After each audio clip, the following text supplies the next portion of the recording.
Welcome back to The Explainer. Today, we are sinking our teeth deep into the world of Bibliomancers to unpack one single, absolutely game-changing chapter that flips the whole story on its head. Our mission today is simple. We're going to go beat by beat through every single plot point, every twist, and every character moment from this chapter, so you don't miss a thing. And that chapter is number 69. And the title is, let's just say it's memorable, The Naked and Defeated Slutty Princess.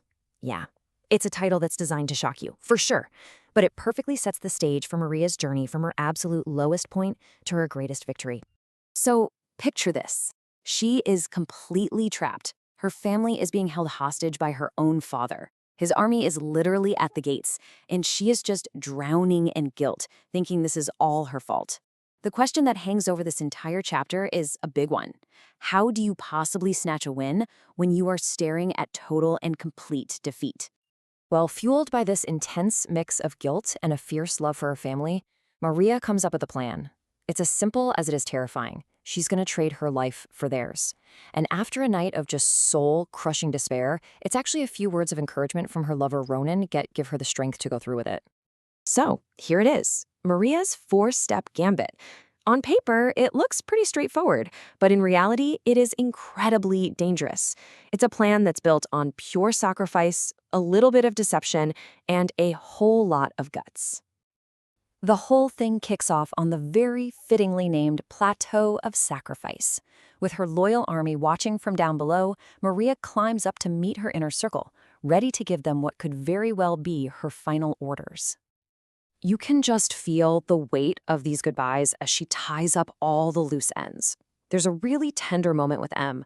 Then she has this kind of playful back and forth with Cormac about his love life, which is really just a cover for a serious talk about justice. And finally, a very somber exchange with Athane, where she basically apologizes for her so-called failures. So, with all the pieces in place, she gets to the hardest part of the plan. She has to deceive the man she loves.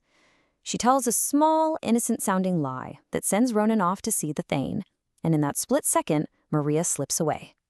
She begins her long, lonely walk to the city gates. As she gets closer, a guard's voice just booms from the city walls, shouting her father's first, incredibly cruel demand. It's a test, right? It's designed to completely shatter her spirit before she even takes a step inside.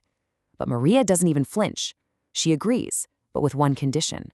Free her siblings first. And this is where the tension just skyrockets. Her siblings are released, but there are archers on the walls just waiting for any excuse. She makes her sacrifice, and the second she's through, thud, the gate slams shut. She's trapped, she's alone, she's completely vulnerable, and the only thing giving her strength on that walk through the empty streets is the memory of Ronan. Her long walk finally ends in the castle courtyard.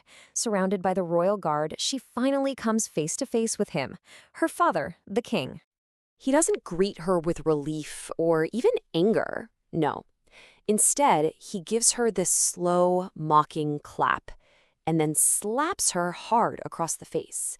He's taunting her, trying to break her, but he is about to find out he's made a very, very big mistake. Because he completely miscalculated. In a flash of black smoke, a spear just materializes in her hand, and she presses it right against his throat. In that 1 second, the entire power dynamic just flips. She wasn't the victim, she was the bait. Still, think about it. She's one person, surrounded by dozens of guards. Even holding the king hostage, her situation is pretty shaky.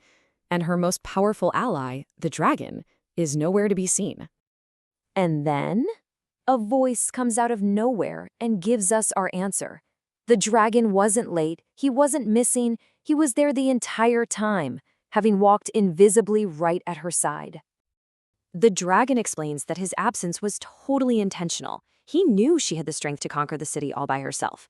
He wasn't there to rescue her, he was there to be a witness to her victory. It was a final test of her ability to lead. And just like that, it's over. Seeing her courage, and with the dragon now revealed, the royal guard instantly turns on the king and starts cheering for their new queen. The bloodless coup is a complete success. And her first acts as queen tell you everything you need to know about what kind of ruler she's going to be.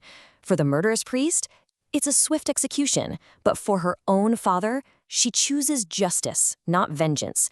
She sentences him to a life of hard labor to repay the families he wronged. It's such a powerful statement.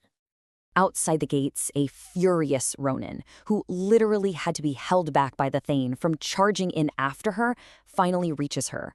All that anger about her reckless plan just melts away into this overwhelming relief and love, and he wraps her in his cloak. With the coup a success, Maria doesn't waste a single moment.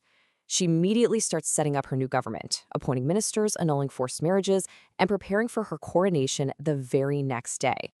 On the morning of the coronation, Ronan finds her and proposes, asking her to marry him during the very ceremony that will make her queen. Of course, she happily accepts. When they tell the dragon their happy news, he seems pleased, but then he adds this one cryptic comment of his own. There is going to be a sequel. The sequel he's talking about, it's not another book. It's a baby. He reveals that Maria is pregnant. And in a moment of what you can only call draconic humor, he's already given their future daughter a nickname, the even sluttier princess. And so the chapter closes not on an ending, but on a totally new beginning. Maria has claimed her throne through this brilliant mix of courage and cunning. But now, as a queen, a wife, and a future mother, the real test begins. What kind of ruler will the so-called slutty princess truly become?